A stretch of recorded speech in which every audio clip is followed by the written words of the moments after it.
the 3 bogus bolts that initiated the partner crash. And I looked at that and said, man, oh man, how could that be in a crucial component, a crucial fitting like that in the tail? I couldn't believe it. The report on Partner Flight 394 sends shockwaves throughout the aviation industry. It's the first time that a fatal plane crash has been linked to unapproved spare parts. It raises a frightening question. How many of the parts being put into planes around the world are bogus? The Partner crash, that was the seminal event that started people actually having to recognize the unapproved parts problem and the fact that the worldwide inventories of aircraft parts, in fact, were contaminated. There are 6 million moving parts on a 747 alone. The spare parts business is a $45 billion industry. And at the time of the crash, that industry was largely unregulated. Mary Schiavo is the former Inspector General of the Department of Transportation, the agency that oversees the FAA. No one knew how large the problem was. It was a problem because of a crash, but how big was the problem in the United States? So we set out to measure it. We started by auditing the FAA's own parts bins. And the FAA's own parts bins contained 39% bogus parts.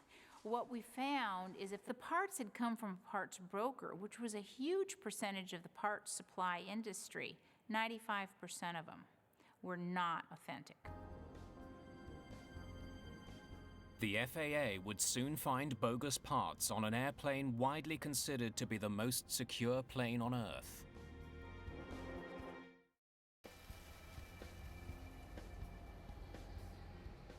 There are 5,000 parts brokers in the United States, many of them in the Miami area. Parts brokers had no regulation whatsoever. You had a telephone and a fax. You were a parts broker. Overnight, you could be in the parts brokerage business, and you could get them anywhere you chose. You could get them from junkyards, you could get them from scrap facilities, you could get them from old planes, you could get them from crashes, you could get them from people who are willing to manufacture and don't care about the law. Spare parts for airplanes are expensive. A single bolt, like the one holding on the Partner flight's vertical fin, can cost up to $250. A bogus one can cost as little as $30. Which makes it a bargain. And when you have situations like you have today, and airlines are bottom line driven, and you've got 8 or 10 major airlines in the United States, for example, that are on the verge of bankruptcy, they're looking to cut costs. The FAA launches a major investigation into illegal parts and uses sting operations to uncover unscrupulous dealers.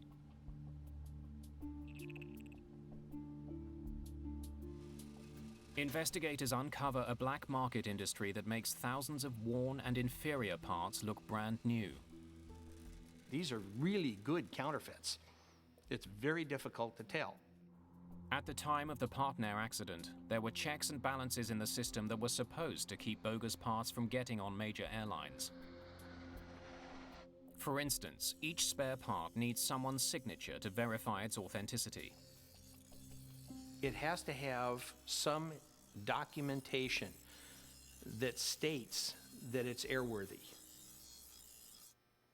It has to have a maintenance release by some certificated entity. But investigators discover that in addition to a huge market in spare parts, there's also a burgeoning market for counterfeit FAA tags.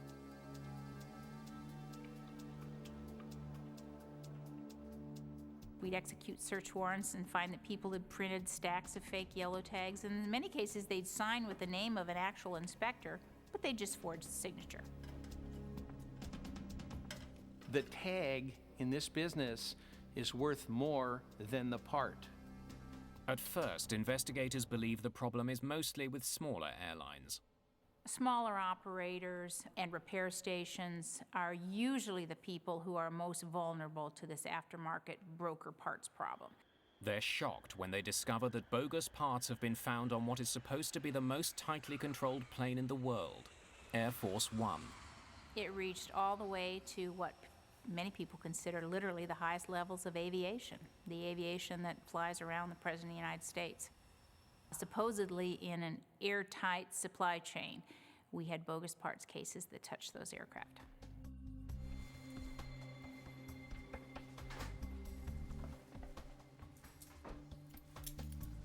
The FAA responds quickly. More than 100 dealers are arrested. With every conviction, we were able to raise the level of awareness, not only of the problem, but of the severe consequences if you want to risk somebody's life. And I actually think that the most important thing that we did was get criminal convictions. As a result of their investigation, the FAA institutes a much more rigorous system for documenting airplane parts. They threaten airlines with criminal charges if they knowingly accept bogus parts. Things are different today because we have a whole body of regulations, much more than we had in the 80s and 90s even, to address the problem.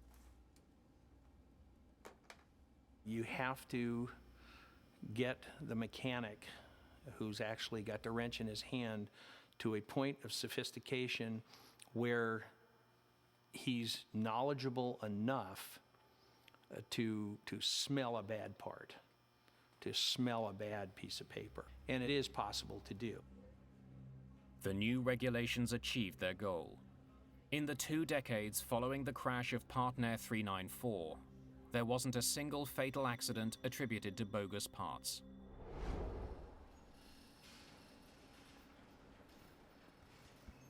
Years after the Partner crash, Finn Heimdall became the head of the Norwegian Accident Investigation Board. It was a major puzzle that an aircraft, for no obvious reason, could more or less disintegrate in midair.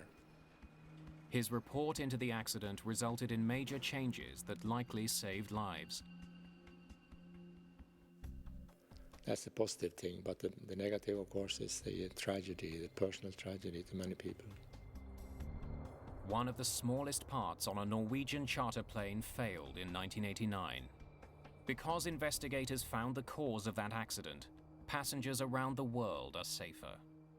Less likely to be on a plane that's fitted with bogus parts.